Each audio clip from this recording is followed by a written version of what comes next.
I was talking with Zach Stein just a few moments ago about this call, and I mentioned that I felt a certain sense of butterflies in my stomach.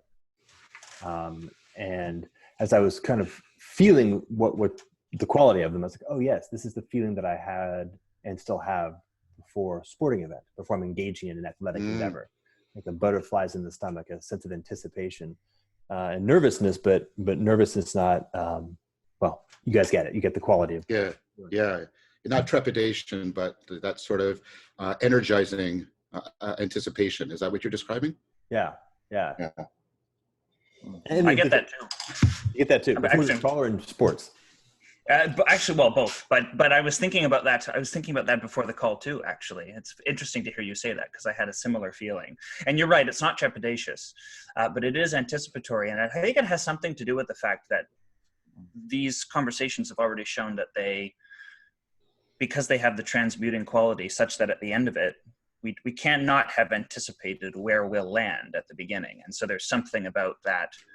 There's something about that, I think, that provokes the anticipation, because I don't know it's like, I don't know who I'm going to be on the other end of this call, on the other side of it. I think that has something to do with the anticipation. Mm-hmm. Yeah. Mm-hmm. I think there's something deeply aspirational about these conversations in the sense you described, Chris, as we Agnes Callard, since we don't know who we're going to be and what values and perspectives we might come to inhabit from where we are right now. We can't foresee them in an inferential manner, which I think is one of the, one of sort of the sacred elements of this kind of practice. Nice. Exactly that aspirational component. So it is momentous, that it is a momentous occasion because it implies both there's something that will result, and that result has potency, it has consequence. And that to move through it also implies skillfulness. Yeah. So that the butterflies is perhaps energy coming up saying, get your shit in gear. It is time to play, because you're playing for marbles here. This is for real. This is going to happen. It's going to push you. And the more you're able to bring yourself to bear and push yourself and the others to the limit, the more change actually occurs. So what's really kind of compelling about the way that we're talking about it, I'm noticing is that, yes, I have this anticipation in these butterflies that come up, right, in the face of something in the future. And it's precisely because I don't know what to anticipate, right, that gives the character of anticipation, right? And that's just a really interesting thing about, in a certain sense, I think about it, I wonder if we can think about the sense of the future as a call, right? I think so, because I don't think it's just the butterflies, the athloy that we're considering undertaking here, the great feats, right? There's a not knowing, but there's also, I mentioned this before, for me, I'm getting that sense that, right? But there's also something that enables my commitment to the process, which is I've developed also a sense of trust, which is not the same as knowing. I'm trusting in the process. And I think, and Chris and I were talking about this last night because we're working on this chapter about dialectic. And I was trying to get at, I'm reading a book by Molan, and he's talking about sort of Plato views dialogue as this process of trying to get at what is the grammar of disciplined discourse? What do we need? And one of the things I think we need a move which sort of is fundamental to rationality, which is an ability to trust in the process without having a predetermined prejudicial commitment to the product. Stanovich talks about this as being a crucial component of rationality.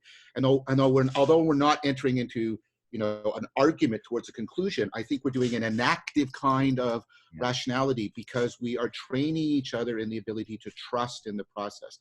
And I'm interested in what affords that trust. What is it about what we're doing that makes us trust? And this goes back to the issue, the conversation we had before about our vulnerability, and is there some way in which the world is vulnerable or a being is vulnerable to, like, is there something that engenders a trust in this process? The process certainly has vulnerability to it. That's one thing I've been thinking about. That we have to care for the process. It's vulnerable. And so there's a mutual relationship between my disclosing my vulnerability and the process is disclosing its vulnerability. I don't know about the world yet, but at least I know that about the process.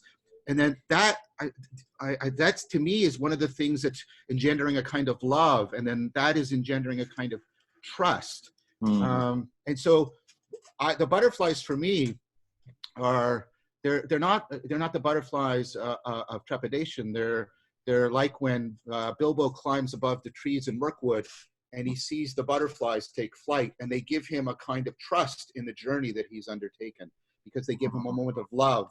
They give him a moment of realization. And so I'm very interested in about how these two come together. John, is this similar? I just want to make sure, because to bring in a thread that we've been talking about, and I think we talked about in the last conversation, when you speak of the divine double, you're basically, in one of the interesting things about the divine double is that it precisely isn't what you are yet it's yet is granting the normativity in which you are.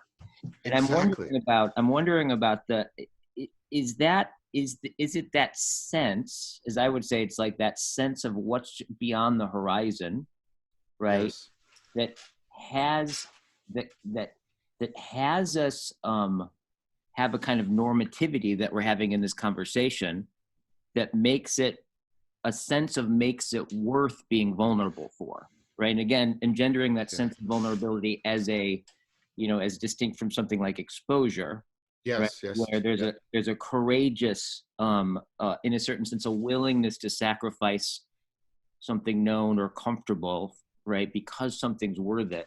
And that connection to what's just beyond the horizon. And it feels to me very much what distinguishes the cadence of our conversation, and perhaps what calls us together, is that we're constantly looking towards what it is that's emerging in the conversation, right? As we're conversing, right? Conversing. So it's not just like we're know something and we report it. It's more like we're engaging, and that what we end up talking about is something that isn't produced by us, but emerges and is calling to us in a way that we couldn't have known in advance. I think all of that's correct. I'll try and respond as quickly as possible so other people can jump in. I think that the engendering of trust is precisely one of the things that distinguishes vulnerability from exposure. And I think the kind of relationship, like you said, we have to the divine double that is coming, the way in which we are being called beyond ourselves because we're trusting in the process and what emerges from it, I think is, if you'll allow me this term, it's the stand-in for the divine double towards which we are aspiring. It's the symbolon. It's the actually enacted symbol that joins this self to the future self that's going to be beyond this conversation. And so that's how I see that. And I'm also interested in the fact that I think there's both this perspective looking forward, like we're describing, but there's also the retrospective. We keep circling back retrospectively and trying to get at what's grounding this. So we're prospecting towards the emergence, but we're also retrospecting towards the grounding. What is grounding this that makes that kind of an emergence possible? Because you can really only ask about the ground when you see some of its promise fulfilled in the emergence. And you can only make sense of the emergence in terms of the intelligibility afforded by the ground. So I think there's both a prospective and a retrospective move that's going on also within this.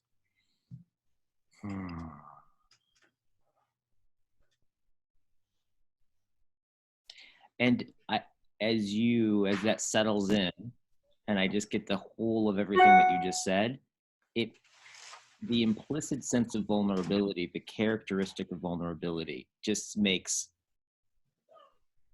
one, it occurs as a virtue of it, right? And a necessary structural component of it in a certain sense. Exactly. So what I'm trying to do is use the phenomenology and the functionality to articulate how we can understand vulnerability as one of the virtues that is necessary to the good practice of dialectic. Exactly, Guy. That's what Chris and I are trying to work on right now. One of the things I think that in terms of finding an ingress into the process itself, one of the things, and you and I were talking about this, John, but I was thinking about it more this morning actually, and there's something in these dialogues, part of what makes these so commodious, these dialogues, and part of what spatializes the presence, that the divine double presence that you're talking about, Guy. There's a way in which that apt dialogos spatializes that presence. It opens between the participants. You open a space in which the presence actually emerges. And I think that insemination has a lot to do with the way that we treat our propositions in the course of the dialogue. So I've noticed that I've noticed in both of Gaia and Jordan, both of you actually do this just as a matter of course. I've noticed is that you treat, I think this is right, and I think this is actually it's a profound practice that I think you seem to do implicitly, which is that you treat each proposition as a kind of micro-analog for the relationship exemplified by the conversation. Oh, that's a great observation. So that whatever else we are discussing the relationship, right? Sort of like imagine that the two hands mutually gripping, the twin logoi hands mutually gripping one another.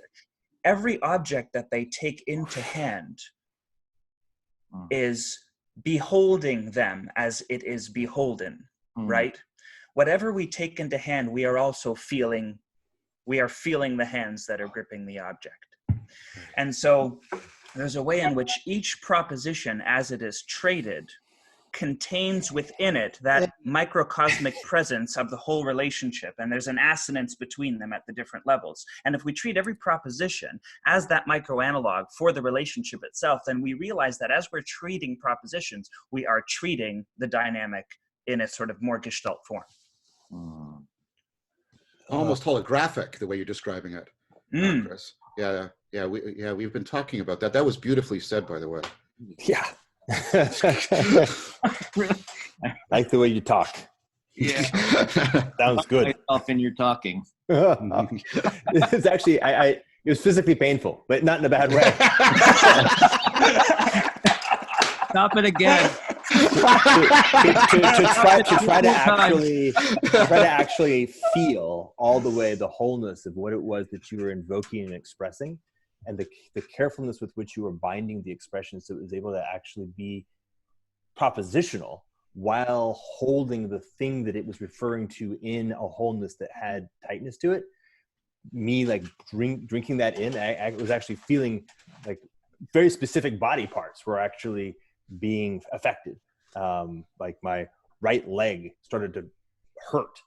And I had to like move around. I had to move my physical body to come into some kind of affordant conformance with what the hell was going on. It was a very deep thing you were doing there, because it has to do with think about the way this relationship of, oh man, it's actually related to what we were talking about earlier. Like what the hell is even going on here? Like the internet and where is this happening? In a very deep and profound sense, there is the whole of all is expressing itself always, already, simultaneously in every expression.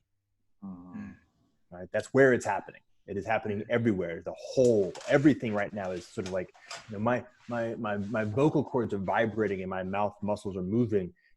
And if I think about it, that is, in fact, the universe's vocal cords are vibrating and its mouth muscles are moving as these words are expressing forth. And there's the ability to kind of like feel that bigness, feeling the wholeness.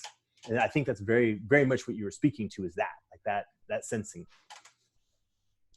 So, Chris, I mean, this reminds me, and we've talked about this a bit, this reminds me of Spinoza's Scientia Intuitiva, right? That you're getting the whole in each part and the part disclosed in relevance to the whole. And so you're saying that, so I'm trying to put these two together. Are you saying that the sort of the retrospective prospective thing moves towards something like scantia intuitiva, that's a way in which the divine double is presencing itself and therefore engendering trust in me. I'm just trying to gather it together. Is that what you're saying? Yeah, I think so. I think so, because there's that sort of gathering motion in the Dialogos, and the that's logos, right. Yeah. That's right. The gathering motion of the Logos has, as you said, and you said this very well to me in our earlier conversation, but the motion of the gathering Logos is a bidirectional motion, right? Yes. And you were talking about that, how it refits the process, but it also recasts its aspiration. Yes. Yeah, that's right. That's right. And so all of that, and you said that so beautifully just now, Jordan. That tohen, the all in the one in the all idea. That what's happening in these is that in every instance of that conversation, that process, the process is reproducing itself all along this analogic chain. You know what it kind of reminds me of? There's a in one of Plato's dialogues, I think it's the Ion, he makes this analogy, or this is this chain of analogic thinking going on here. He makes this analogy about the magnetic, the Heraclean stone, the magnetic stone that attracts a link of chains. And that as it attracts the link of chains, each of those chains also activates its own magnetism and attracts more chains, right? So it's so there's this constant espousal in this chain of connections. And eventually, I mean, even though it originates in the stone, there's some sort of central dynamic, the dynamic speciates itself into each of the individual instantiations, right? It's like the eidos, right? It's like the Platonic eidos. It's right. And I know we were talking about this. The power. We were talking about this last night. The power of the eidos, its potency, is such that it's reproductive in the participatory knowing, right? So the participatory knowing motions the eidos in every single instance of it. So there's something like that going on, that it's like I wanted to use the word empowering. The word's so tainted now, but I use it anyways. I like it. I think it's a good word. Let's bring it back. But there's a kind of cascade of empowerment that moves in both directions. See, this is what I'm trying to get at. Maybe that sense of empowerment is the way in which, like Guy was talking about it, a way in which the world is calling me. It's not just speaking to me, it's moving me. And I'm not just trying to use that in a romantic emotive sense. I'm talking about in the sense of restructuring my agency, affording my intelligibility to go forward and backward, gathering and resetting and refitting. Yes, I think that's key to Guy's notion of hearkening. That the forms of intelligibility that are emerging empower us, they afford us, they enable us. And that's part of why I trust. If something is giving me power and it's giving me a path to my truer self, I'm going to trust it. I'm going to trust it deeply, even if I don't know and I can't put into propositions what the steps are going to look like or what the final product is going to look like. That's why I'm going to trust. And the trust being in the way and the movement of connectivity, right? Yes. And impact living back and forth, not in, I keep thinking of something my dad always said to me. He would say, the more I think about it, the more profound it is. He says, you can boil down all human suffering, right, down to a point where it's simply where man tries to put a period where God puts a question mark, right? Yeah. That's really good. I'm not proposing any idolatrous power, Guy. I'm not proposing any idolatrous power. I certainly don't want to bring a full stop to God. That's not in my job description anywhere, I hope. However, the fundamentalness that I'm hearing, it sounds like what we're talking about, and this is, I'm wondering if what we're circling around here a bit is, in a certain sense, what makes something we're addressing nihilism, right, in a certain way, right? Because like what you're talking about is a differing relationship, right? To where you started talking about this, Chris, is a different relationship to proposition, right?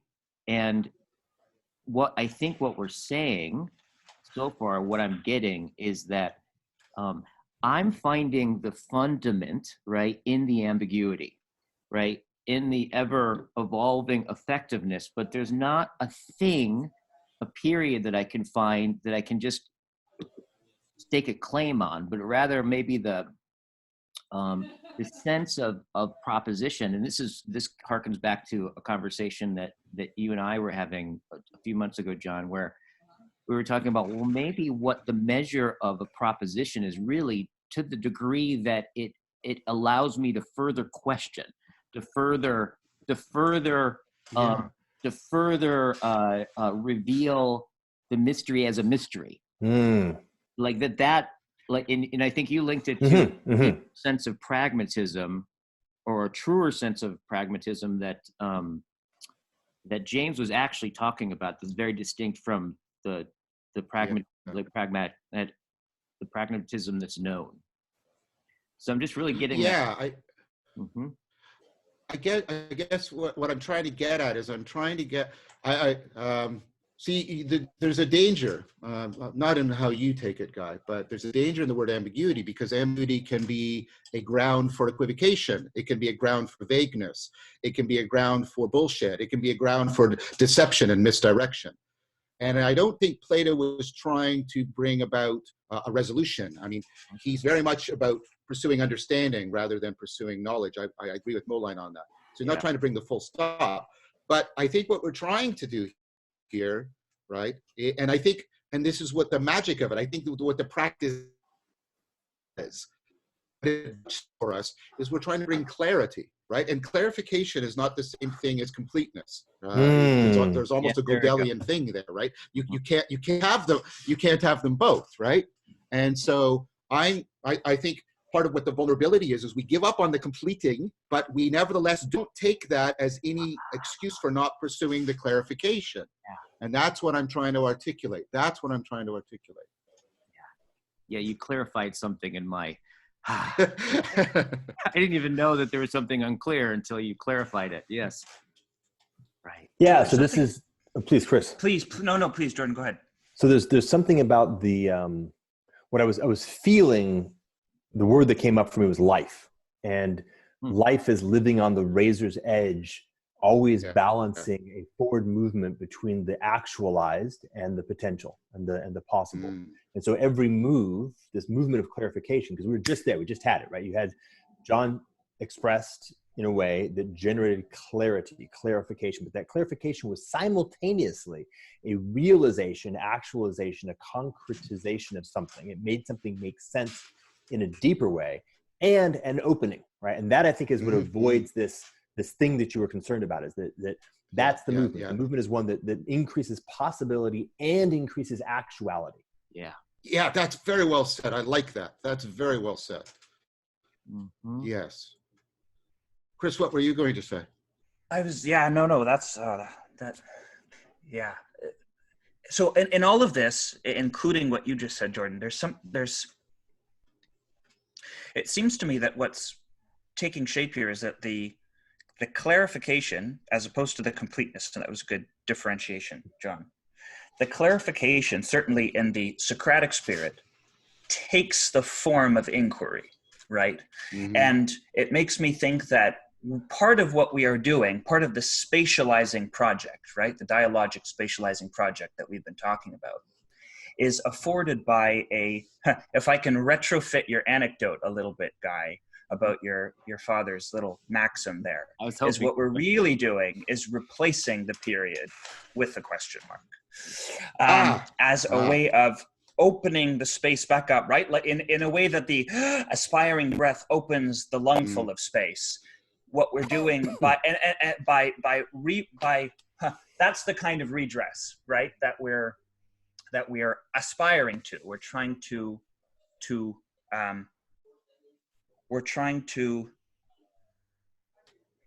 Well, what we're trying to obviate the propositional tyranny that happens when the assumption of completeness starts to strangle conversation, right?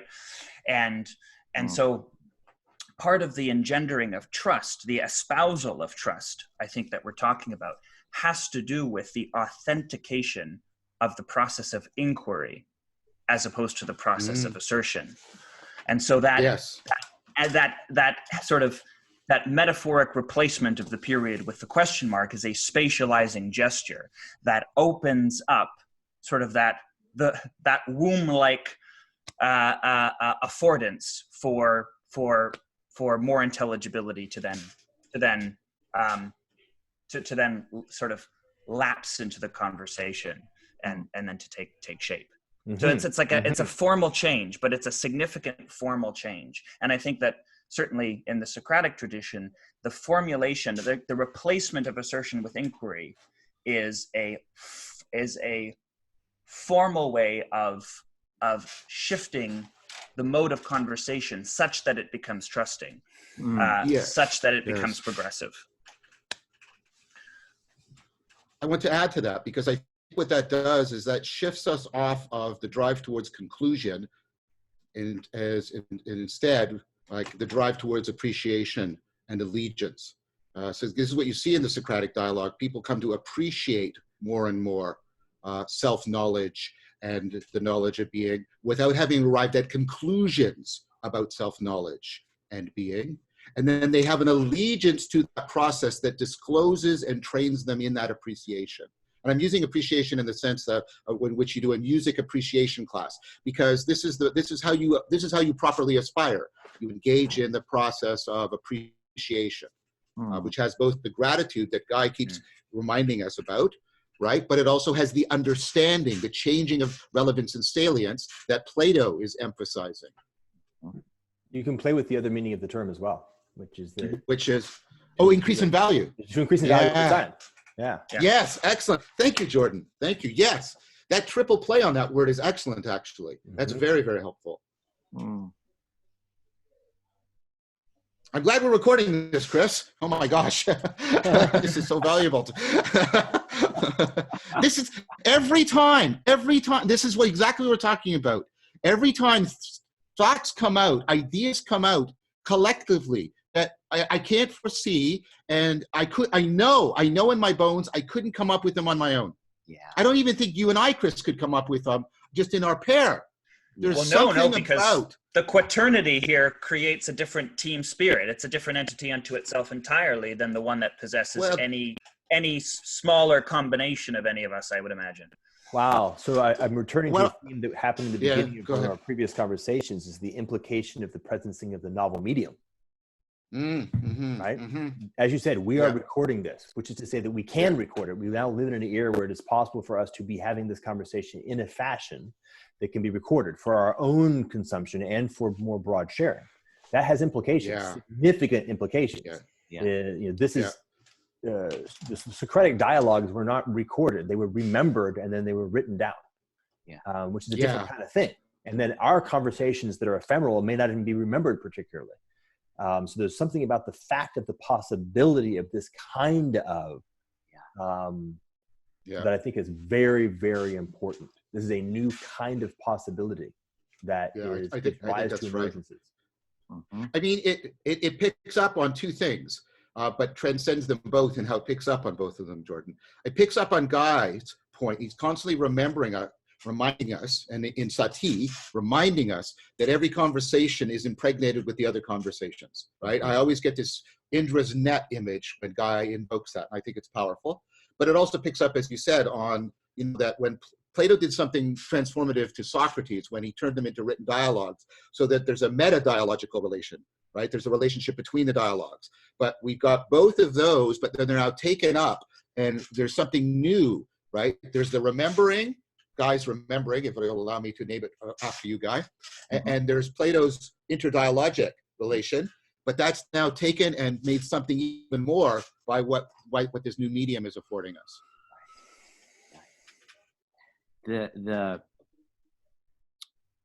The also, what's really interesting is one of the things that, because I listened to this on the way up to our last dialogue with my wife in the car on the way up to our honeymoon, and it was a lot of what I was listening to was like how she was hearing it, and she's got the, she's married to me, so she's open to hearing this kind of stuff, right? She's so happy I have friends. That's her, like, she's just like, I'm so happy to have friends, right? I.e., I probably won't be woken up in the middle of the night having to listen to this stuff, but but one of the things that was really interesting is that in this that she actually implicitly could not be part of the dialogue. We had to stop it at so many times, and she had to say, "Oh my God, this is da da da da da. Oh my God, this da da da da." And the other thing that was striking about it is she kept being moved by how much affinity was built between us, right? That was such a collaborative part of it, is that and I was experiencing the same thing as I was listening to it, and I've heard like lots of comments about it, which is also kind of interesting about the YouTube, where people are just really moved into in a certain sense an ecstatic kind of affinity that is evoked through this. And so in terms of the medium, it does feel like we're able to share something that people can find themselves emotionally impacted by and share with us in a way that has them spontaneously join the dialogue, even though there's not the interlocutors aren't present in a spatial temporal sense, right, in a certain way. So I think the transform, and it's funny because I think it looks like it required a loop, which is that John invoked it as yours. But I think the transform is the key thing, which is to say that this particular event, the particular spatiotemporal correspondence of our attention and intention into something that is recorded, is not the thing. The thing is the oceanic capacity that is beginning to emerge, of which this is both a representation and a part. So to the degree to which your wife has a conversation that is akin to, as of the same spirit of this conversation, she cannot help but be embodying some portion of what it was she was imbibing in that conversation. And whatever she brings into the conversation that she is in with whoever she is with, it is this conversation. That the fabric is whole, it is not a part. So I wonder if that's a design feature of this, Jordan. Should it be that this practice is always practiced under the normativity, given this new medium, that we should be hearkening for participation, right? That it's carried out in such a way that those who listen are, I'm trying to use the guy's sense here, they're called into, right? They're called into participation with it. Is that an implication of what you're saying? Absolutely. In fact, and that calling is sort of, it's omnipresent. It is always there. It is being able to be in relationship with the omnipresent possibility, and then to further that actualization that increases the possibility. In a very specific sense, and I think it speaks to that sense of what we were talking about in the last conversation, which was, what is it that engenders a certain kind of faith, right? And in that one finds oneself already in the conversation. It's not a stepping back and agreeing with. You actually find yourself already going, oh, I didn't even realize I have been concerned about this, but on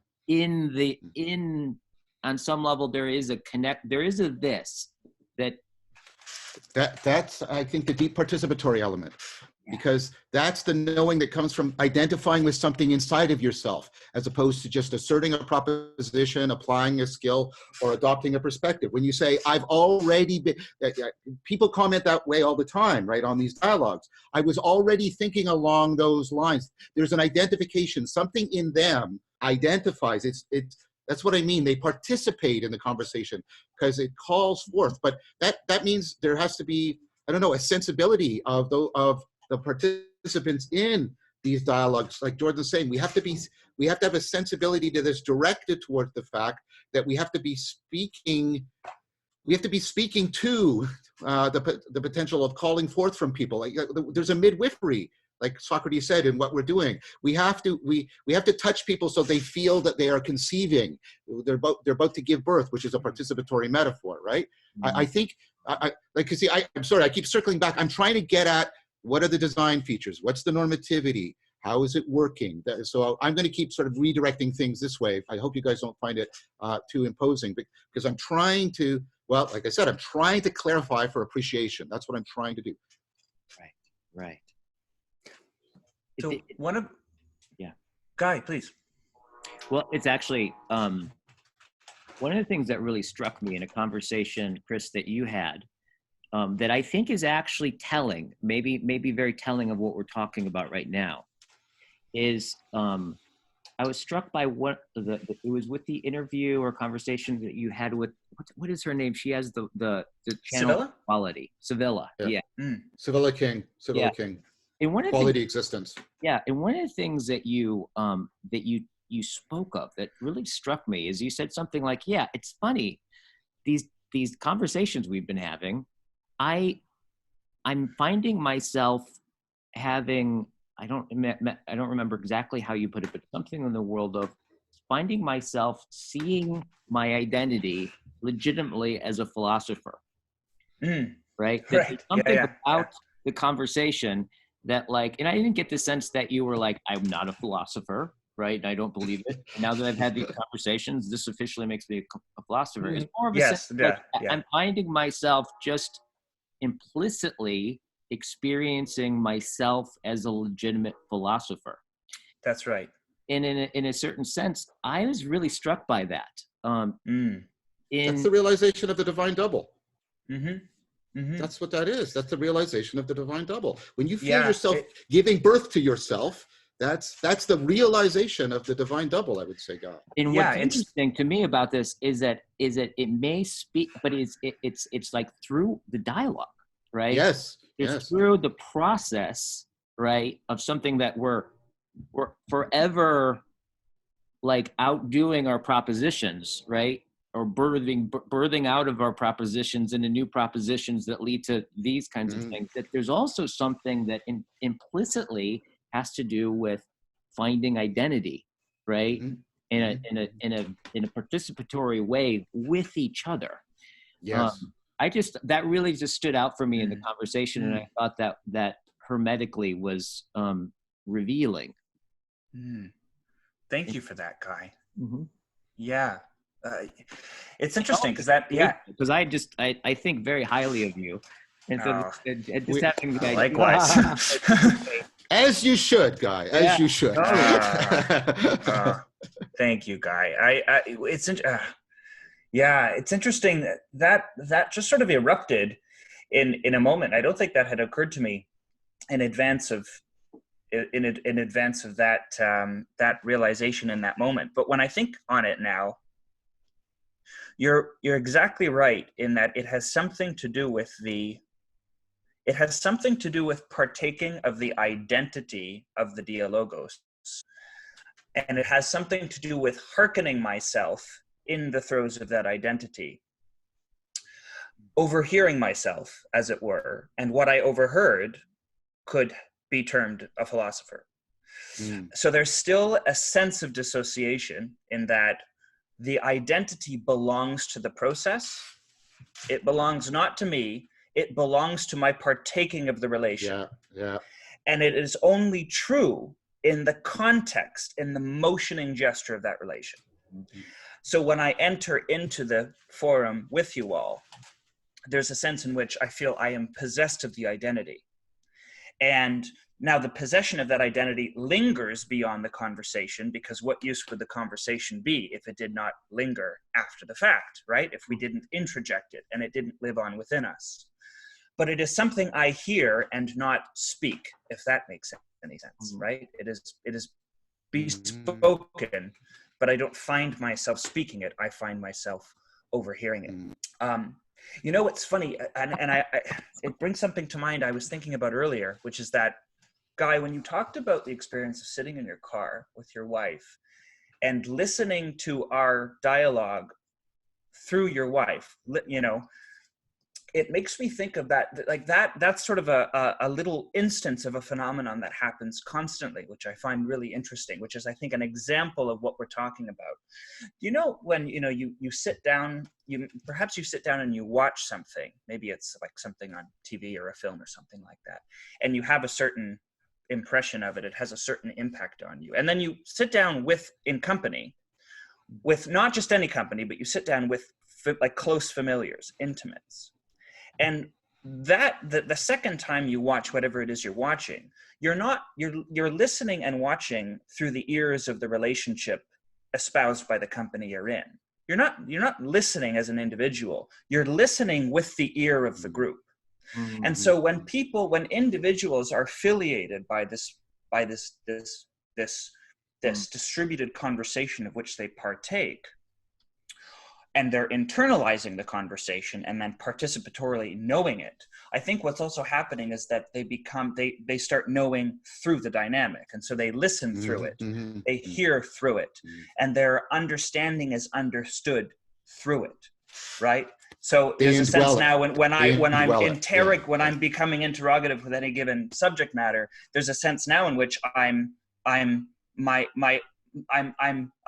listening to it through the ear of perhaps the four of us, or perhaps other combinations of intimate dialogic partners, right? Because it becomes like an epistemic apparatus, right? Like a prosthesis that's now affixed around you, by which you know, through which you hear, through which you speak, right? And so that there's the presencing of that relationship. It's a opacity transparency shift. It's the playing and indwelling, right? That's right. Right. That's cool. That's right. Cool. But as you and I discussed, John, what happens is that it settles, like the transparency and opacity, the crossfading of the transparency opacity resolves into a translucency, right? And yes, very much. Right. So the translucency in that cognitive spectrum is the symbolic phenomenology. Phenomenology of the symbol is a translucent phenomenology because we see it and see through it. We know and know by means of it. So let's put it back onto the people, because there is a sense we're both seeing the people in the dialogue, but we're also seeing through the people. That's right? Exactly. So there's a seeing through the participatory knowing. Yeah, we're seeing through them in the way you were describing, but we're also seeing them and appreciating them and hearing them. So there's a translucency, and that's how they're becoming symbolic to us, iconic in the religious sense of an icon. Right? Yes. That's really good, Chris. That's really good. There's like a phenomenological continuity between us and the beholden persons, right? Yeah. And so then and that continuity, that symbolic continuity is then the entity that is perceiving, right? That's why you and I, John, have talked about the relationship being a meta-analogic entity, right? A symbol that speciates symbols. Because it's a knowing vessel in addition to being inwardly and intrapsychically known. Can I re-concretize this then? So when you're overhearing, listen to the word over, when you're overhearing yourself as a philosopher, are you overhearing through that group being that you're describing? Yes. Are you you're basically overhearing through the dynamic of the dialogic process and the people? Yes. So it's which also in that sense, which also makes it confirming and authenticated, right? Which also means that it's more plausible. Yes. Right. It also means that it's more plausible because it has convergent. It has a convergence of nous, right? Also, it's going to be more. It's not only going to be more plausible. The two things are going to stereoscopically fuse. My trust in the process and my trust in the people in the process are going to mutually afford and reinforce each other. Right? Because you're looking, notice how you qualified. They have to be the familiar intimates for you. Yes. So you can, because you're looking through them, right? Yeah. The trust you have ignites the process. That's right. That's really cool. That's right. And then what happens too is that trust in the relation also espouses trust in its participants. Right, because then they partake. Scientia intuitiva. That's right. Yeah, it's a scientia intuitiva of trust. Right. It's a scientia intuitiva of trust, which is really, really cool. In understanding what has just transpired, I find my understanding unbuttoned and revealed. Like what it took for me to understand what you were saying was what was understanding as it was happening, and there was a sense of nakedness at the end of it, but like a nakedness that felt almost like you unbuttoned my gaze all the way down, and it stood out and went, I like this. This is intense, right? It's like this revealing sense of it. It's really, which is so evocative of the Hermetic eros, what you just described, and its aspirational quality, Guy. right. Huh. Poof. Mercy. Sorry, what did you say, Jordan? I didn't hear you. What did you say? Just called out for mercy. Yeah. You could say there was that was dope. That was amazing. There was some really amazing stuff going on there. I think that what I would okay. So check this out. Vulnerability. So we're talking about now how to play, how to be participatory in this collaborative coming together into a group or a relationality that has an embodied capacity to be participatory in and of itself, and to participate in that, and to receive and to give, and to receive and to give. So vulnerability now becomes the entry point into receptivity and into sensitivity in reception, and then also, and notice the other side of that, in the capacity and the sense of carefulness in expression, so that the sensitivity in the receptivity of the others are well met, right? You're not getting in the way, you're actually giving something that is opening up and allowing that receptivity to find itself, to become more capable of becoming its more nuanced and subtle sensing capacity, so that it can even grow more deeply and richer in its ability to give more to what is happening and transpiring in the conspiracy to inspire, right? So there's something along the lines of that, like there's a deepening and an enriching of that feeling of the thing that begins with the invocation of vulnerability. To me, it feels like becoming very fluid. You said you move this movement into, you become almost like polymorphic. Your self has to actually unfold and unfurl in the way that you've bound like vision and sight. You become synesthetic and whole portions of self like unfurl into this new thing, because you have to flow into a shape that is not your shape, and you have to be sensitive to the shape that is yours, right? Your particular shape that is conforming to the possibility of what is available in this particular container. And as you become more and more there, it becomes more and more real and more alive, and then that overhearing becomes more clear. That's a perfect, I mean, I think that was beautiful. I mean, I think that's a very powerful and enriching description of what Murdoch calls sensibility transcendence, where what you're doing is exactly everything you just described, Jordan. That sort of the willingness to reshape yourself so that you fit to the person, so that they can afford their reshaping themselves. And that's happening in this that continual bi-directional manner. That's what Iris Murtis, I believe, and John Wright are talking about when they're talking about sensibility transcendence. And I think it's an integral dimension of what's going on in the dialectic practice. Totally. I think that was beautifully articulated. You do that so well. Thank you. Here. So I'm not going to ask that question again. Well, what is that he was doing so well? Yeah, because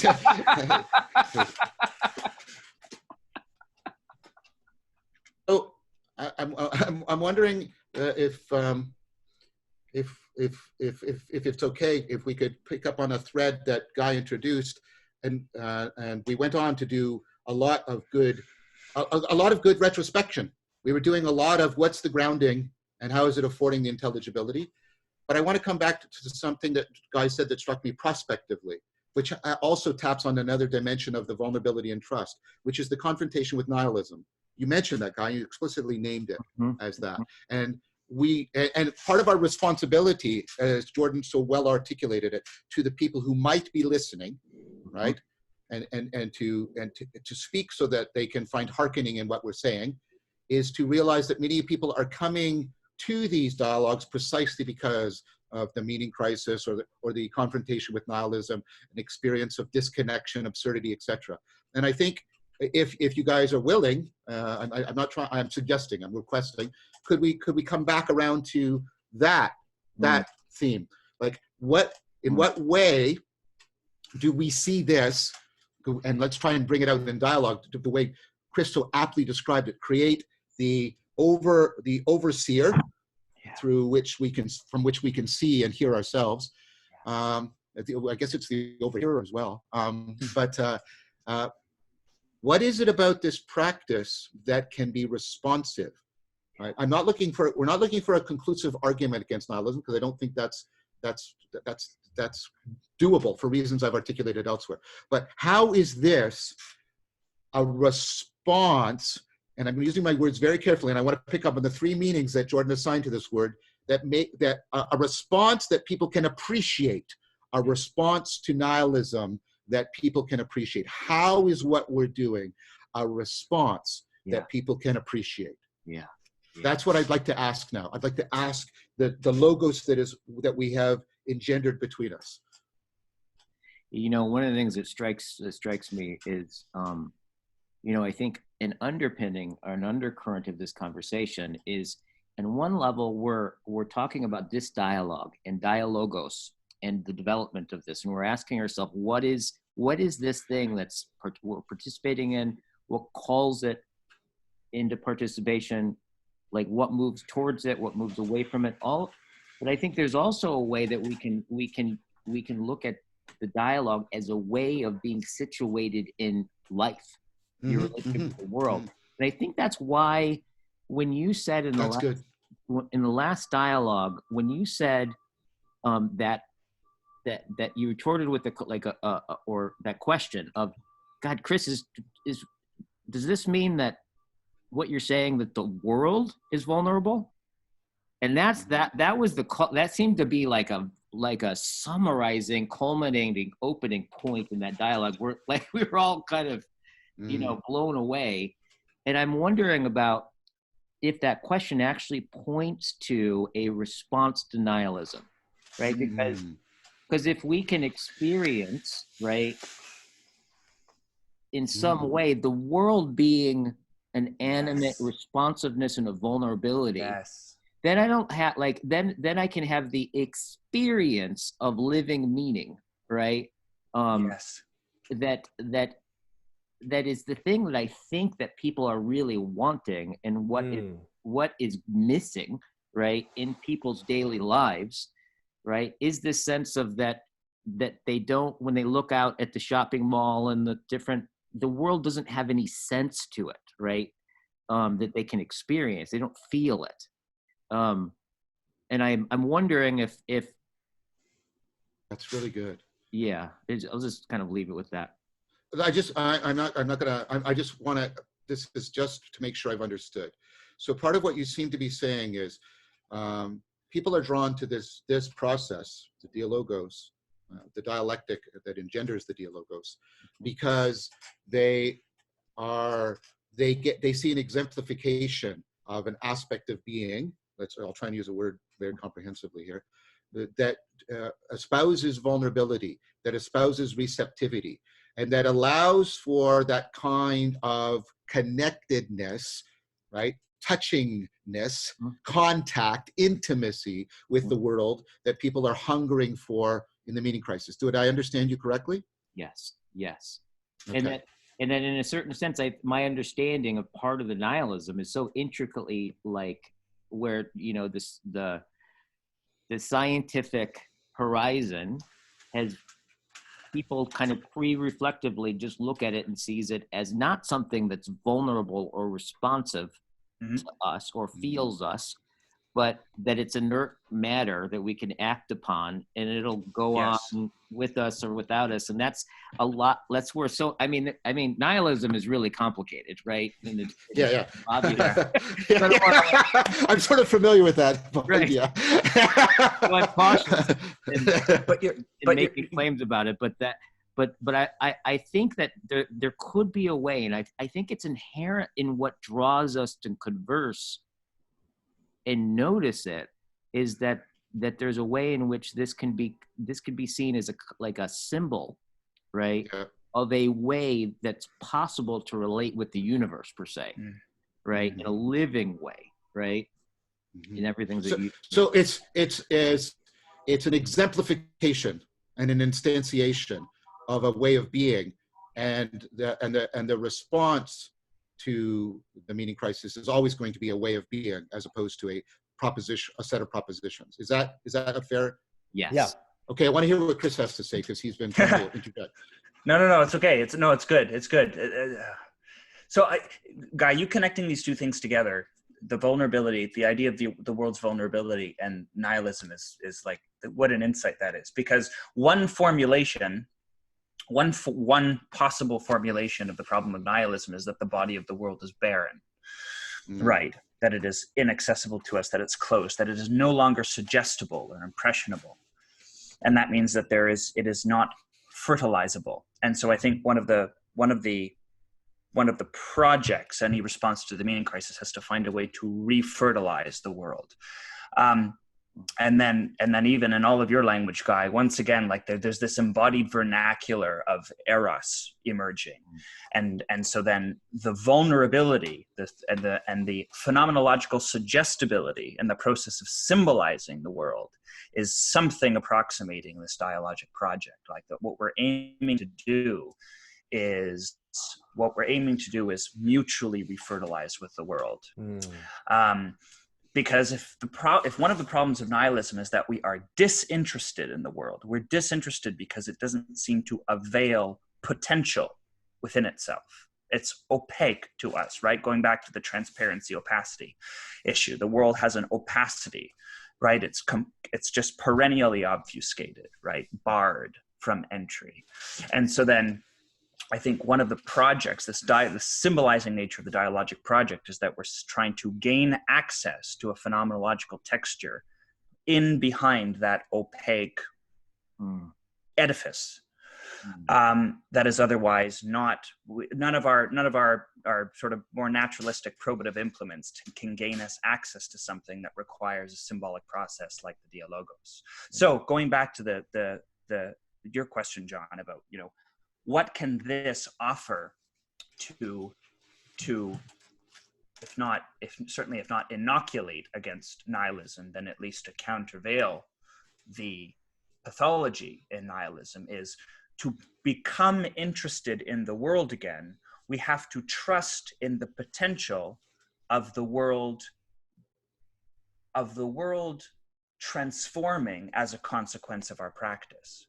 So we were talking in the beginning of this conversation, we were talking about the butterflies, and how part of the butterflies have to do with the fact that the world that we're entering into is phenomenologically altered from the world that we subsisted in prior to entering into the conversation.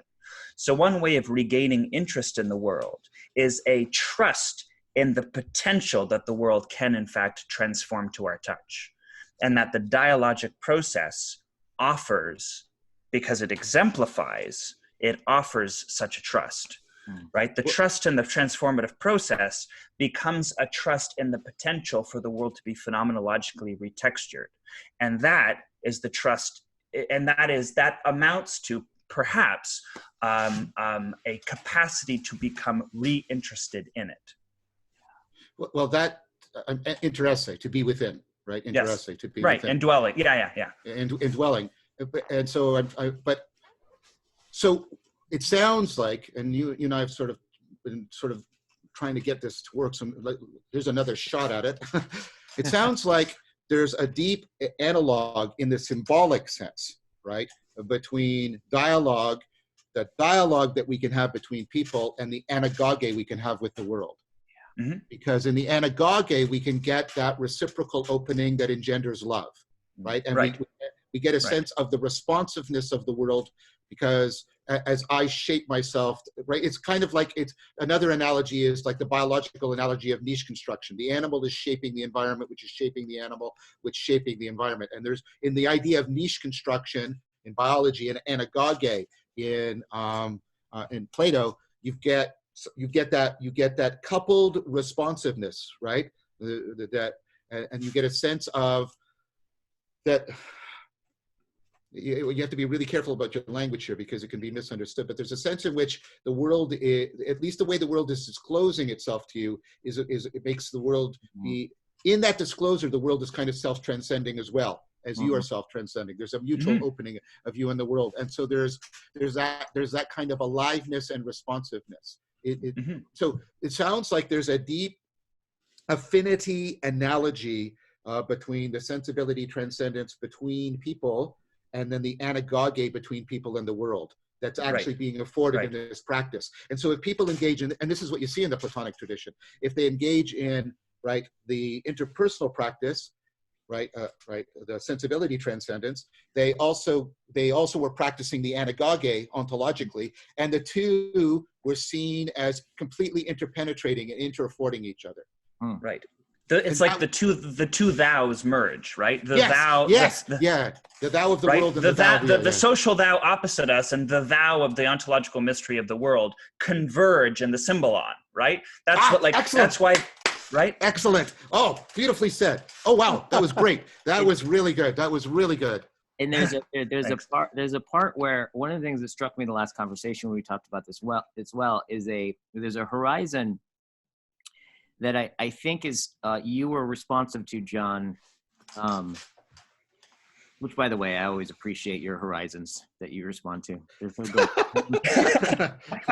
But there's one of the things I've never been complimented that way ever before. I'm also glad that I have friends, Guy. Thank you. Here's the compliment about Jordan and I's propositional sense.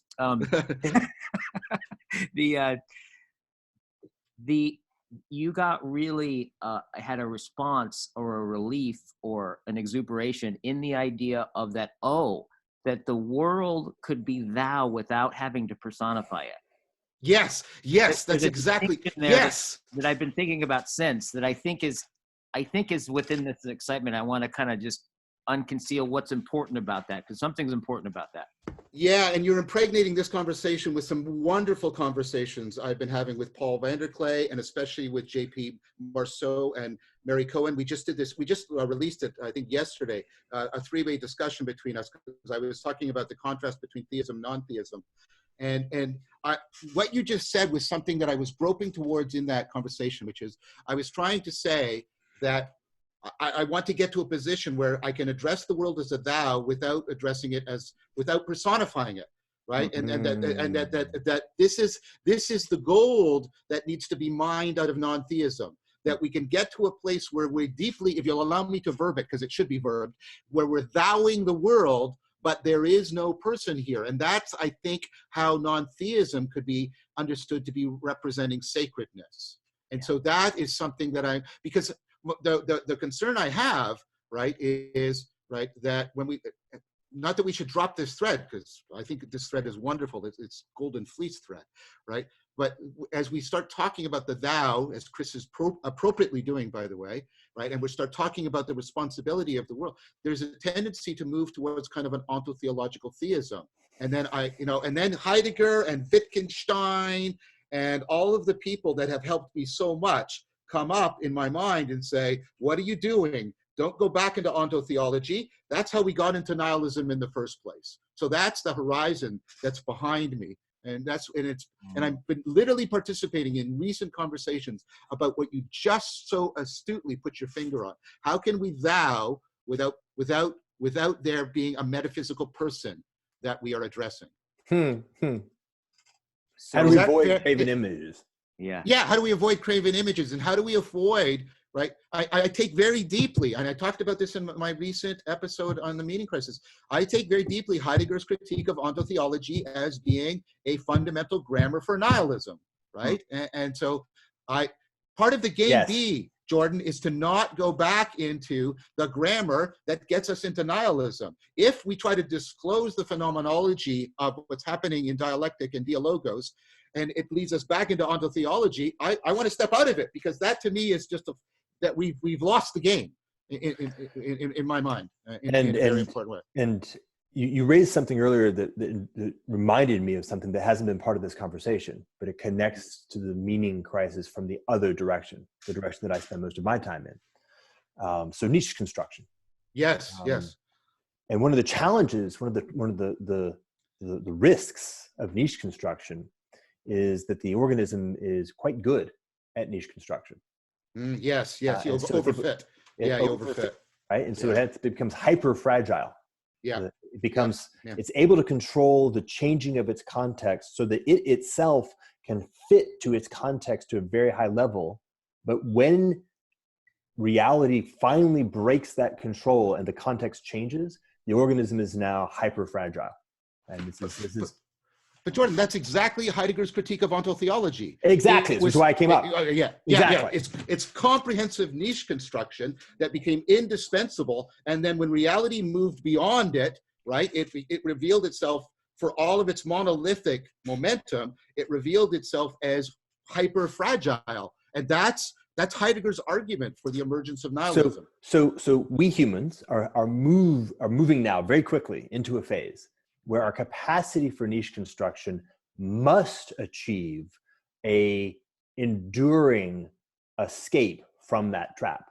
Yes. We are now fully responsible for the world in which we live, right? If we drop the ball, if we get captured by this construct that will shatter in this way, then we bring the whole of the world with us at the biological lived level, right? So our meaning crisis is both sides of the word meaning. It is both the sense and feeling of meaning that we have, and it is in fact the means, the actual world living, right? It's both simultaneously, and both must be resolved, and both can be resolved, which creates the gift, right? That's the thing that everybody's been talking about, has been inquiring into this question now for 10,000 years, is that when we are able to achieve a level of skillfulness in navigating this inquiry, the inquiry that we're entering into, this question of game B, we then also achieve the level of skillfulness to be responsible for niche construction in a way that is enduring. We take responsibility for the world that takes responsibility for us, and we are no longer on the path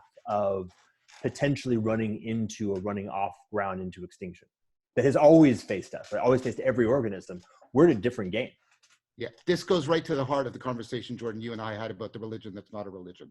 Mm-hmm. This is exactly the problem we're trying to address with that. Thank you for doing that. I think that the way you just drew everything together, I think that was brilliant.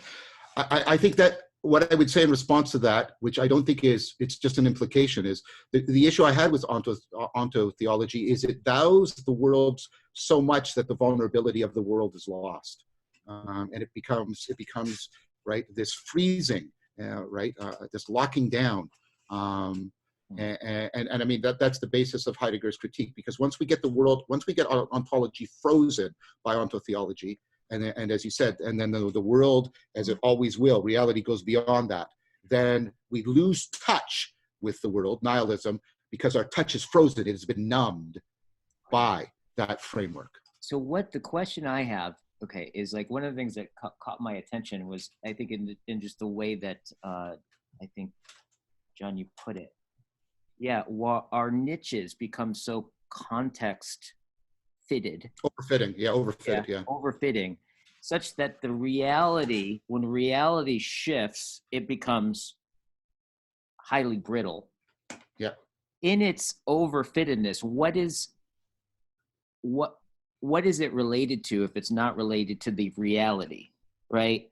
There's a sense in which I'm wondering if kind of that's inherently a little bit what we're talking about is like if there's a reality that can overflow it and it become brittle, what exactly is it related to in its overfittedness that isn't reality? And how does it, I was struck by that, the presuppositions of that statement, and if that's telling of what we're talking about. Well, I mean, in the original metaphor that Jordan invoked, of course, it's actually a particular environment, and the world has multiple environments.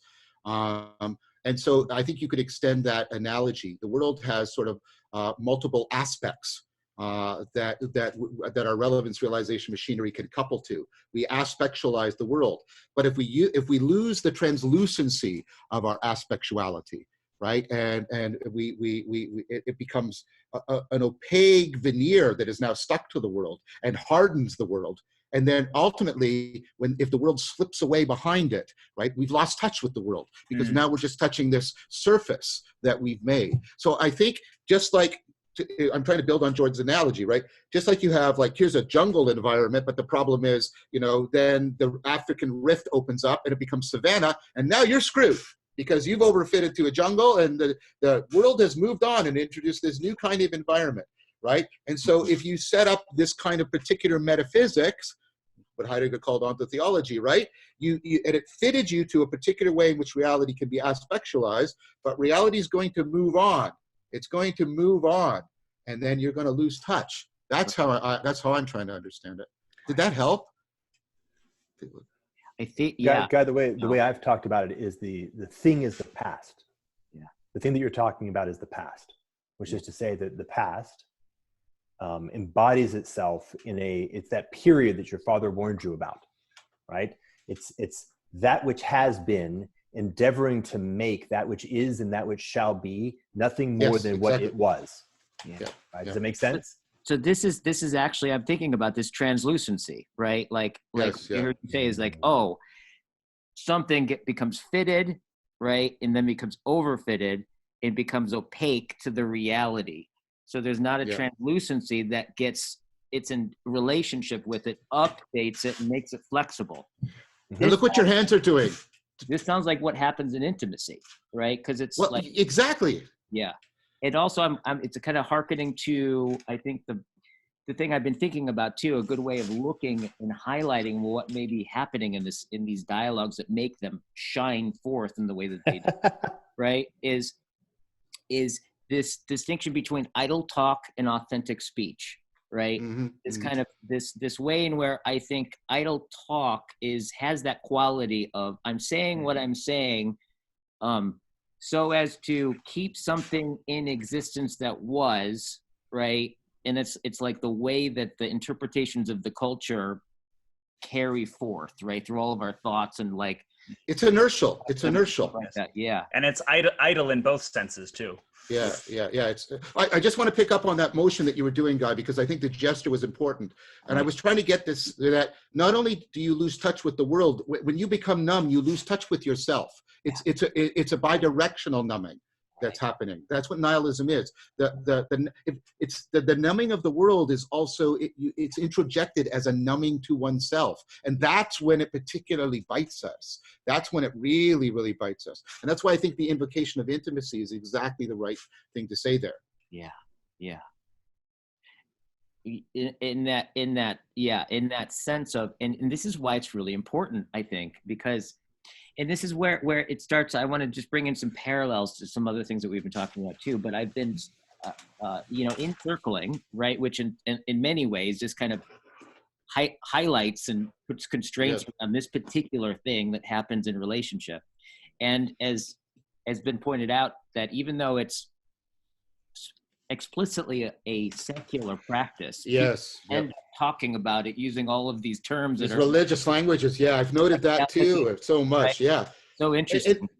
That brings back the thing, and I mean, and we've done some good stuff around it. So, but I still find it pressing on me. How do we thou the world without personifying it? We've talked about why we don't want to personify it, but how do we thou it? How do we get the intimacy, genuine I-thou intimacy, without bringing back all of the risks of the antotheology that overfitted us in a particular way to our historicity, because it saw it as a cosmic teleology. So we overfitted to our historicity in a particular way. And now, as Jordan has pointed out, we're in a new stage of history in a fundamental way, and it no longer fits. We got to, how do we re-thou without bringing all of that game A back, without bringing all that old code back, that really brought people to the precipice of nihilism.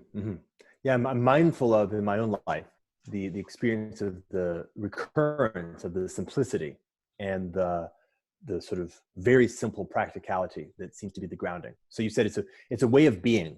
It's not a story. It's not an ideology. It's not a theology. It's none of those kinds of things. It's a way of being. And in the context of a way of being, what was coming up for me was a conversation I was having yesterday, which has to do with a habit that I have, that my wife has, and that I imagine actually most people have, which is a rapid tendency to disassociate under certain conditions, mostly in relationality. And so particular events show up in relationship with, in this case, with the spouse. And because of the way that we have been people in the world, our way of being in the world, the defense mechanism, the reactive defense mechanism to what's coming up is disassociation, which is numbness, right? Numbness in both directions. Yes, yes. And that is a ground, right? That's a ground of a way of being, is that if you spend X amount of your life in disassociation, you're going to have a very, very hard time having the feeling of connectedness that is the necessity of a way of being that is on the other side of a meaning crisis. So in many cases, I talk to many people about this. For me, most of the time, the easiest stuff, the most present stuff, the stuff ready at hand, is to actually do the work of actually in yourself building a capacity to respond to anagogically what is happening in the world, dialogically what is happening in the relationships that are in some sense the most prosaic. And when you have learned, when you become conscious of that event, of how that happens. So the first movement is just simply to have built a new habit, to have once or twice had an encounter where your way of responding to an event that otherwise would have moved you into numbness doesn't.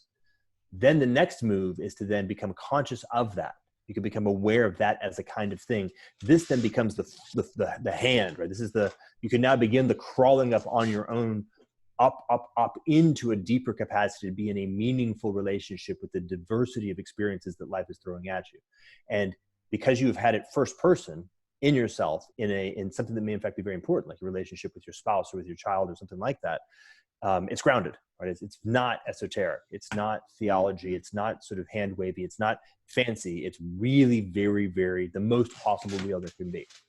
And that brings you right back to Socrates' pursuit of virtue, because that's exactly why Socrates is pursuing virtue in the dialogues. It's exactly that, training those habits that you just mentioned, right, Jordan. That's exactly why the dialogues always circle around a virtue, because ultimately it comes down to a virtuous way of being.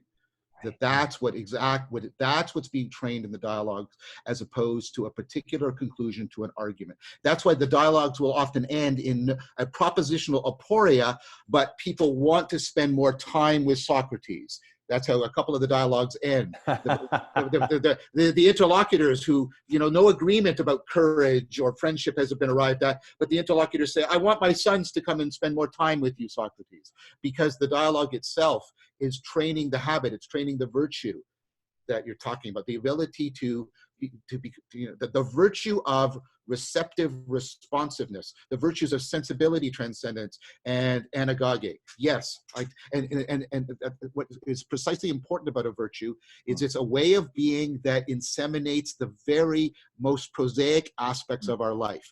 You're really honest when you're honest with your partner, and right, there's a point of conflict about some issue. That's when honesty really tells. Courage. And courage. Like there's one, I think the Aristotle, he talks about the virtue that all other virtues form, like our enactment of, in some sense, is courage. But also this thing that you're talking about, and I think with intimacy, right? I just want to work something out here, because there may be this we're talking about. So like in family systems theory, right? They have a really interesting way of talking about intimacy, where they say that there is an intimacy is a, I don't know if they say that it's a function, but it's in virtue of your ability, like how you become intimate is directly proportional to your ability to tolerate anxiety. Right. And what they talk about, and this is how I've made sense of this, is in intimacy, right? Like you get to this core existential, paradoxical drives that we have as human beings, right? On one level, it's like I want to like merge with the environment right? I want belonging, but only forever and guaranteed, right? On every sense of my being. At the same time, I want to stand out in my cosmic uniqueness, right? And intimacy usually has this element of risk. It's like when all of a sudden it's like, okay, I don't like your cooking, right? That's the truth, right? But if I say that, I'm afraid I'm gonna upset you and you're gonna divorce me. But if I don't say it, then I'm like not being honest about who I really am. And so there's this paradox, right, in this tension. And if you don't have any ability to walk in that anxiety and in one, like, say your truth, right, and risk all of it, right, then intimacy won't happen. And they say that there's one of three ways that you move away from anxiety, right? There's one that you just addressed, which is dissociation, right? It's like, I hope you're enjoying dinner because I'm on the floor, I'm on the ceiling, like. The other one is to submit, which is like, oh yeah, I like your cooking, and we'll do whatever you want to do, and just not even address it. I don't like it, so I disappear, I submit. And the other way that they talk about is through dominating, where I'll just take control of the situation. I won't ask you what you're doing, and I'll just boom, boom, boom. And all of those ways are ways of moving away from anxiety. And then there are other ones is like, or you stay and you grow. But that's the way of love. That's Tillich's point. Tillich's point is the continual tonos, the tension between individuation and participation. And the courage to be is the ability to love. Love is the virtue of intimacy, right? It's a virtue. Love isn't a feeling. It isn't an emotion. It's a virtue. I mean, Aquinas was really good about that, saying, no, love is a virtue. Love is a virtue. It's a disciplining of your ability to have the courage to be, to find that anagogic coupling between individuation and participation so that you can fall in love with the situation. Because love is like, it's a voluntary necessity. I bind myself from my freedom to a situation. That's how it steers between both domination and submission, because I'm voluntarily binding myself to a necessity. That's the Christian virtue. Love is the virtue of intimacy. And the courage to be, that's Tillich's main argument in the courage to be, that the courage to be and love, in this sense, love as a virtue, are deeply interdependent. You can't have one without the other. I found myself inquiring into the nature of this concept of courage. I was listening, two friends of mine were having the conversation. I was just called to listen to it. And I ended up coining the term infinitesimal courage to make sense of the fact that, for example, the GI generation, so my grandfather, you have somebody who has the courage to storm the beaches at Normandy. He has the courage to be, into a hail of lead and having his friends just blown apart, right? Or the courage to fly bombers over the Himalayas where 70% of the crews die, right? But doesn't have the courage to be intimate with his wife about her cooking. Yeah. Right. That's a big deal. That's very important to recognize the distinction and the fact that it's the infinitesimal courage that we are most called to. The thing that is not going to be valorized, the thing that is not going to get you a medal, the thing that in many ways is not even noticed as valuable, and yet is the very basis of all real virtue. Like getting a hold of that is very powerful. That's very well said. That's very well said. That's very well said. What is it that we're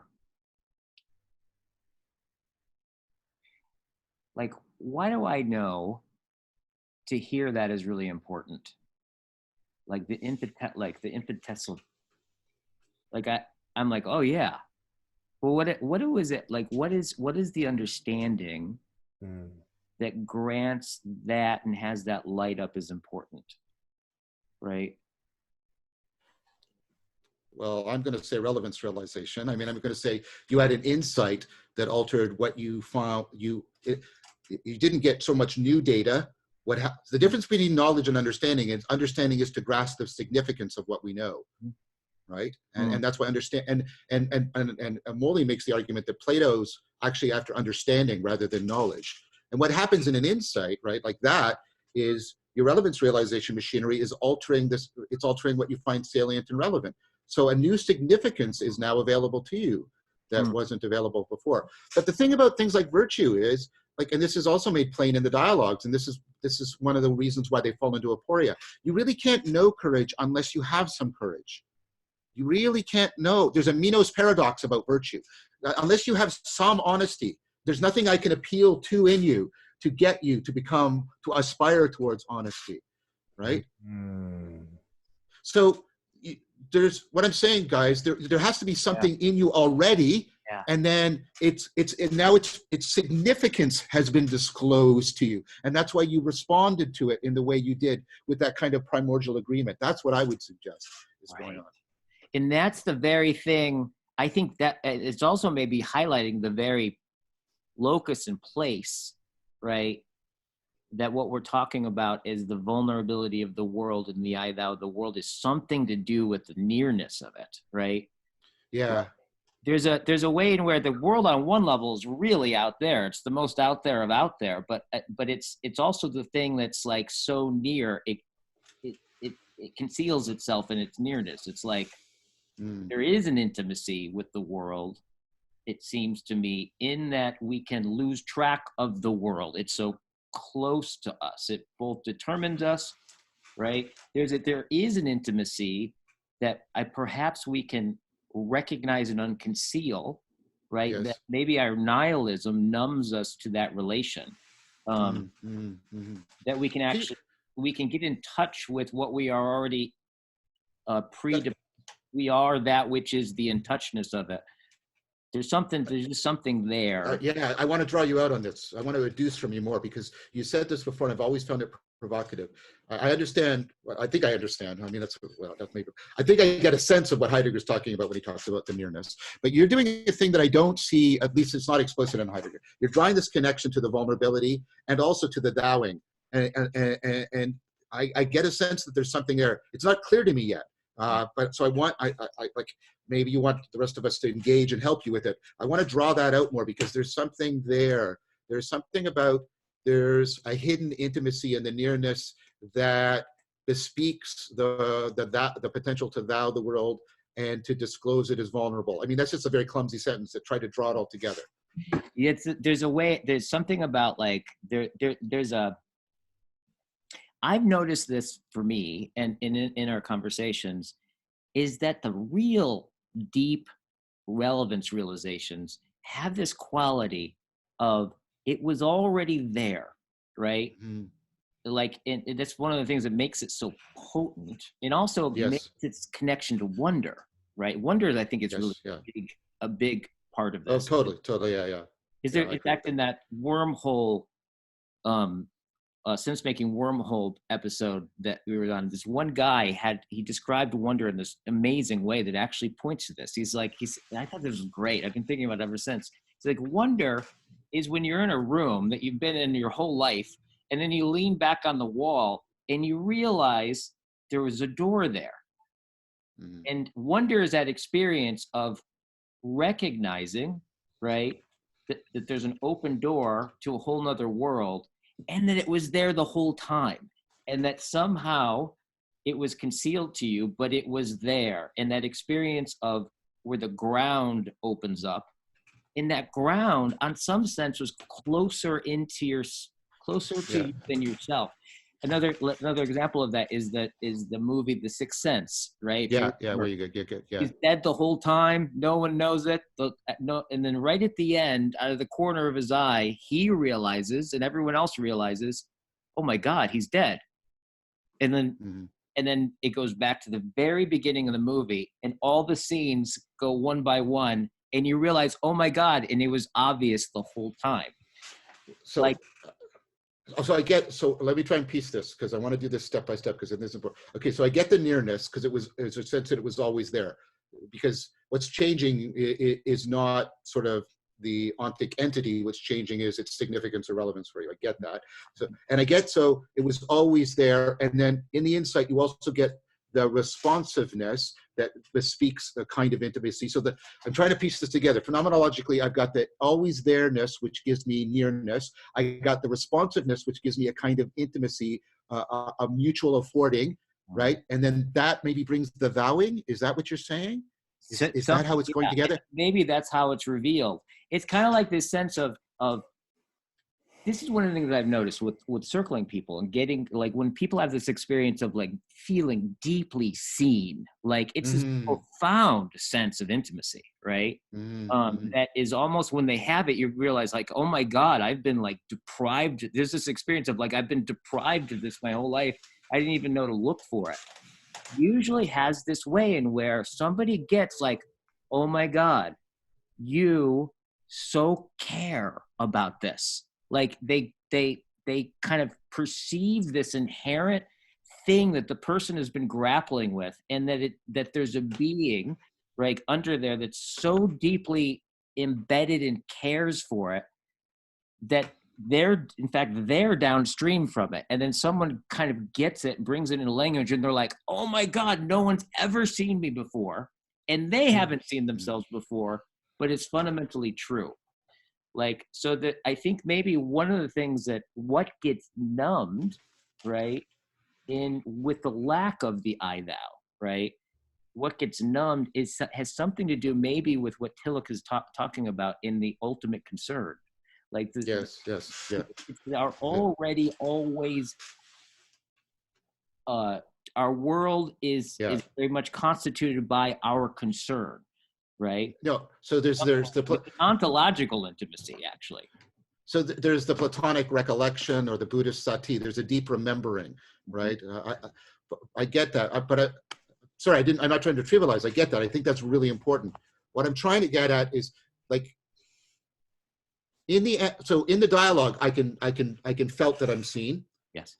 In the anagoge, can I come to feel that I'm seen? Because that's how the world is thouing. I get its intimacy, I get its nearness, right? I get that it's right. Those two come together, but I feel like there's something more is needed for the thouing, right? And it's something like in the anagoge, it's responsiveness to me, because I don't want to attribute caring, because that's the wrong thing. That's to personify the world. That's what I'm trying to get at. We might end up in aporia here. I'm not sure, but if it is, it's a really pregnant and good one. Oh, it's really good. I think it's like it's really good. I think it has something to do with being had or being known. By the world? Yeah, well, yeah. But so yes, I'm going to veer into the personifying dangers here, but then maybe we can find a way out again, because I think this has something to do with it. I think it's important that something happens to us sometimes in the throes of dialogue with our familiars, such that we realize ourselves known from without, or had from without, in a way that suddenly erupts in gratitude.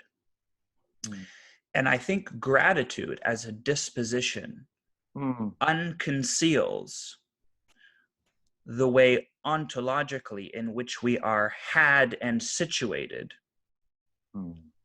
beyond ourselves egoically. I had this experience once of this. Now, again, this is all personified, but let's see where perhaps we can strike out from it. I had this experience once, which was just a bizarre and profound experience, of watching a video of my baptism as a kid. And I'm an infant in this video, and the entire cast of my family, everyone is present in that video, much younger than they were at the time I saw the video, which is just a bizarre vortex of an experience, right? To see yourself present at the center of a proceeding of which you do not partake in any conscious or egoic manner, but that by which you are constituted. It is the ultimate symbol of agapic poiesis, right? Yes, this one ritual is the ultimate symbol of agapic poiesis. That is, of course, its sacramental function. But there was something in that experience And gratitude is the way in, because gratitude is the revelation of being constituted by forces from without, in some sense. There was something in that experience of being so beholden and being so known. Now, symbolically, it's by family, by persons. But if I were to use that merely as a symbolic proxy, there's a way in which we are had and constituted and empowered, to gesture back to our earlier part of our conversation, had and empowered by the world from without, that we can realize intermittently in moments of intercourse, discourse, that manifest as gratitude, but that I think also open up the revelation that our constitution is grounded beyond us, such that it is infinitely and recursively realizable in any given moment, right? That who I am, right? And this is, again, this goes back to the idea of the divine double, right? Or I think Tillich extended that to be, right, the God beyond God, which I think was his way of trying to solve the ontotheological problem that you're describing, right? If it's always beyond, and the calcifying effect of idolatry is diminished, at least, if not obviated outright. So there's something about, so anyway, where am I going with all of this? There was something about the experience of being so constituted and the realization of being constituted, being had by the world at any given moment in time, that has something to do with and it's a very humiliating, and I mean in the original sense, it's humbling, right? That somehow, I think, for me, a way in. It's somehow a feeling of it's a way in. It's a way in. You know that in what is called thinking, that Heidegger tries to ground thinking in thanking. He tries to say that if we can't ultimately get back to the thanking, we can't think deeply, because the thinking is ultimately grounded in the thinking. Mary Cohen said something similar to me, where she said, because I've asked the question, I'm saying, what is it in your phenomenology that calls you towards a personification of the sacred? And because I said, you know, I've had these mystical experiences and wisdom and self-transcendence. And she said, and I haven't had a chance to respond to her about that, because in our three-way dialogue, we didn't get to it. But she said to me, she said, well, I think one of the deep phenomenological things we need to address is gratitude. And that gratitude puts us into the being mode and puts us into a relationship. I have a practice every day. It's a Neoplatonic practice where I think the physical aspects of being, because, as I say, I do not make them. I emerge from them to participate in them. I think the intelligible aspects, because I do not make them. I emerge from them. Right. I think the vital aspects. So I think all these aspects, because they are ultimately presupposed by me. They are the grammar that makes the transjectivity possible. Right. And so I'm always expressing gratitude towards them, because, as I say in my little ritual, I emerge, and I actually say, to bring it all the way around, I say, I am grateful, right, for the intelligible, because I did not make it. I emerge from it to participate and trust in it. And so the gratitude and the trusting and all of that stuff come together. Yes. So I'm just wondering, go ahead, Guy, go ahead. I've talked too much. Just speaking of thinking, I just realized we've been going for about an hour and 45 minutes, and I'm officially late for a meeting. Oh, okay. Shoot. Yeah, that too.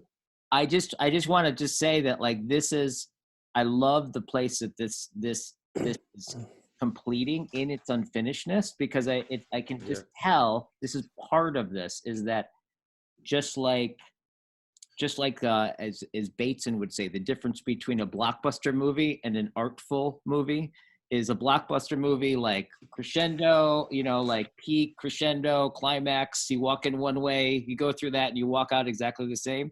And an artful movie is one in which it arrives as tensions that are never fully complete, and that you walk in one way and you walk out with these existential, ontological tensions that you work out in the enactment of your life. And I literally, I could just tell this distinction and this question that we're drawing on. I'm going to be talking to you guys in my head and linking things. I'm going to be living out this. I'm going to be, you guys can give me a sufficient like problem that'll be self-constituting, I'm sure. Well, that's a fantastic, enactment of a Platonic dialogue. So that was I was great. just gonna say, yeah. Great. So this has been wonderful. Thank you all. Jordan, while I have you, I hope that we can start our conversations up again soon. Let's do that. We can absolutely do that. Appreciate that. I look forward to that. I miss our conversations. I hope you enjoyed your time off, though. I hope it was good. Thank you. Yes, I needed it. I needed time off. Yeah, for sure. All So right, good being with you guys. Wonderful. Love you all. Thank you, guys. Much love. Bye-bye.